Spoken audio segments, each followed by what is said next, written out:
Carta de Tiago, capítulo 2. Tratamento igual para todos.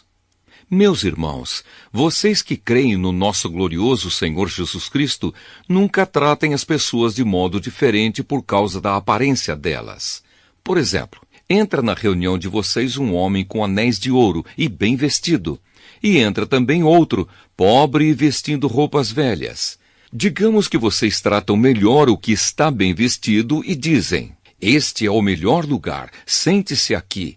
Mas dizem ao pobre: "Fique de pé," ou "Sente-se aí no chão perto dos meus pés." Nesse caso, vocês estão fazendo diferença entre vocês mesmos e estão se baseando em maus motivos para julgar o valor dos outros. Escutem, meus queridos irmãos. Deus escolheu os pobres deste mundo para serem ricos na fé e para possuírem o reino que Ele prometeu aos que o amam. No entanto, vocês desprezam os pobres. Por acaso, não são os ricos que exploram vocês e os arrastam para serem julgados nos tribunais? São eles que falam mal do bom nome que Deus deu a vocês. Se vocês obedecerem à lei do reino, estarão fazendo o que devem, pois nas Escrituras Sagradas está escrito: "Ame os outros como você ama a você mesmo." Mas se vocês tratam as pessoas pela aparência, estão pecando, e a lei os condena como culpados, porque quem quebra um só mandamento da lei é culpado de quebrar todos. Pois o mesmo que disse: "Não cometa adultério", também disse: "Não mate." Mesmo que você não cometa adultério, será culpado de quebrar a lei se matar. Falem e vivam como pessoas que serão julgadas pela lei que nos dá a liberdade. Quando Deus julgar, não terá misericórdia das pessoas que não tiveram misericórdia dos outros. Mas as pessoas que tiveram misericórdia dos outros não serão condenadas no dia do juízo final. Fé e ação. Meus irmãos, que adianta alguém dizer que tem fé se ela não vier acompanhada de ações? Será que essa fé pode salvá-lo?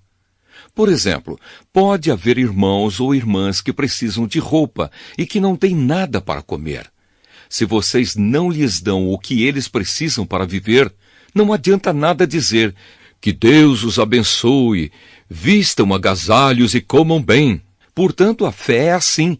Se não vier acompanhada de ações, é coisa morta. Mas alguém poderá dizer: "Você tem fé e eu tenho ações." E eu respondo: "Então me mostre como é possível ter fé sem que ela seja acompanhada de ações." Eu vou lhe mostrar a minha fé por meio das minhas ações. Você crê que há somente um Deus? Ótimo! Os demônios também creem e tremem de medo. Seu tolo, vou provar-lhe que a fé sem ações não vale nada. Como é que o nosso antepassado Abraão foi aceito por Deus? Foi pelo que fez quando ofereceu o seu filho Isaque sobre o altar. Veja como a sua fé e as suas ações agiram juntas. Por meio das suas ações, a sua fé se tornou completa. Assim aconteceu o que as Escrituras Sagradas dizem: Abraão creu em Deus e por isso Deus o aceitou. E Abraão foi chamado de amigo de Deus. Assim vocês veem que a pessoa é aceita por Deus por meio das suas ações e não somente pela fé. Foi o que aconteceu com a prostituta Raabe, quando hospedou os espiões israelitas e os ajudou a sair da cidade por outro caminho. Deus a aceitou pelo que ela fez. Portanto, assim como o corpo sem o espírito está morto, assim também a fé sem ações está morta. Carta de Tiago, capítulo 3. Dominar a língua. Meus irmãos, somente poucos de vocês deveriam se tornar mestres na igreja, pois vocês sabem que nós, os que ensinamos, seremos julgados com mais rigor do que os outros. Todos nós sempre cometemos erros. Quem não comete nenhum erro no que diz é uma pessoa madura, capaz de controlar todo o seu corpo. Até na boca dos cavalos colocamos um freio para que nos obedeçam e assim fazemos com que vão aonde queremos. Pensem no navio. Grande como é, empurrado por ventos fortes, ele é guiado por um pequeno leme e vai aonde o piloto quer. É isto o que acontece com a língua. Mesmo pequena, ela se gaba de grandes coisas. Vejam como uma grande floresta pode ser incendiada por uma pequena chama. A língua é um fogo. Ela é um mundo de maldade. Ocupa o seu lugar no nosso corpo e espalha o mal em todo o nosso ser. Com o fogo que vem do próprio inferno, ela põe toda a nossa vida em chamas. O ser humano é capaz de dominar todas as criaturas e tem dominado os animais selvagens, os pássaros, os animais que se arrastam pelo chão e os peixes. Mas ninguém ainda foi capaz de dominar a língua. Ela é má, cheia de veneno mortal, e ninguém a pode controlar.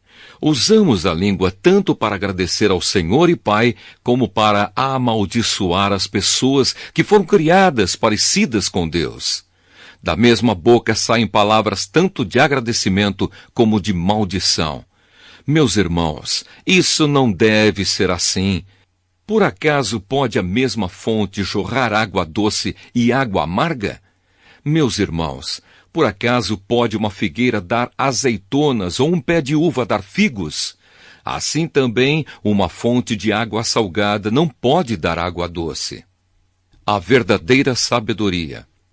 Existe entre vocês alguém que seja sábio e inteligente? Pois então que prove isso pelo seu bom comportamento e pelas suas ações, praticadas com humildade e sabedoria. Mas se no coração de vocês existe inveja, amargura e egoísmo, então não mintam contra a verdade, gabando-se de serem sábios. Essa espécie de sabedoria não vem do céu, ela é deste mundo, é da natureza humana e é diabólica. Pois onde há inveja e egoísmo, há também confusão e todo tipo de coisas más. A sabedoria que vem do céu é antes de tudo pura, e é também pacífica, bondosa e amigável. Ela é cheia de misericórdia, produz uma colheita de boas ações, não trata os outros pela sua aparência e é livre de fingimento. Pois a bondade é a colheita produzida pelas sementes que foram plantadas pelos que trabalham em favor da paz. Carta de Tiago, capítulo 4. Amizade com o mundo. De onde vêm as lutas e as brigas entre vocês? Elas vêm dos maus desejos que estão sempre lutando dentro de vocês. Vocês querem muitas coisas, mas como não podem tê-las, estão prontos até para matar a fim de consegui-las. Vocês as desejam ardentemente, mas como não conseguem possuí-las, brigam e lutam. Não conseguem o que querem porque não pedem a Deus, e quando pedem, não recebem porque os seus motivos são maus. Vocês pedem coisas a fim de usá-las para os seus próprios prazeres. Gente infiel! Será que vocês não sabem que ser amigo do mundo é ser inimigo de Deus? Quem quiser ser amigo do mundo se torna inimigo de Deus. Não pensem que não quer dizer nada esta passagem das Escrituras Sagradas. O Espírito que Deus pôs em nós está cheio de desejos violentos. Porém, a bondade que Deus mostra é ainda mais forte, pois as Escrituras Sagradas dizem: Deus é contra os orgulhosos, mas é bondoso com os humildes. Portanto, obedeçam a Deus e enfrentem o diabo, que ele fugirá de vocês. Cheguem perto de Deus e ele chegará perto de vocês. Lavem as mãos, pecadores. Limpem o coração, hipócritas. Fiquem tristes, gritem e chorem. Mudem as suas risadas em choro e a sua alegria em tristeza. Humilhem-se diante do Senhor e ele os colocará numa posição de honra. O hábito de julgar os outros. Meus irmãos, não falem mal uns dos outros. Quem fala mal do seu irmão em Cristo ou o julga, está falando mal da lei e julgando-a. Pois se você julga a lei, então já não é uma pessoa que obedece à lei, mas é alguém que a julga. Deus é o único que faz as leis e o único juiz. Só Ele pode salvar ou destruir. Quem você pensa que é para julgar os outros? O futuro a Deus pertence. Agora escutem, vocês que dizem: hoje ou amanhã iremos a tal cidade e ali ficaremos 1 ano fazendo negócios e ganhando muito dinheiro.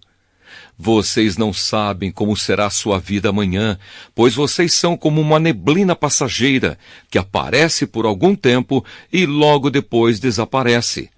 O que vocês deveriam dizer é isto: se Deus quiser, estaremos vivos e faremos isto ou aquilo. Porém, vocês são orgulhosos e vivem se gabando. Todo esse orgulho é mau. Portanto, comete pecado a pessoa que sabe fazer o bem e não faz.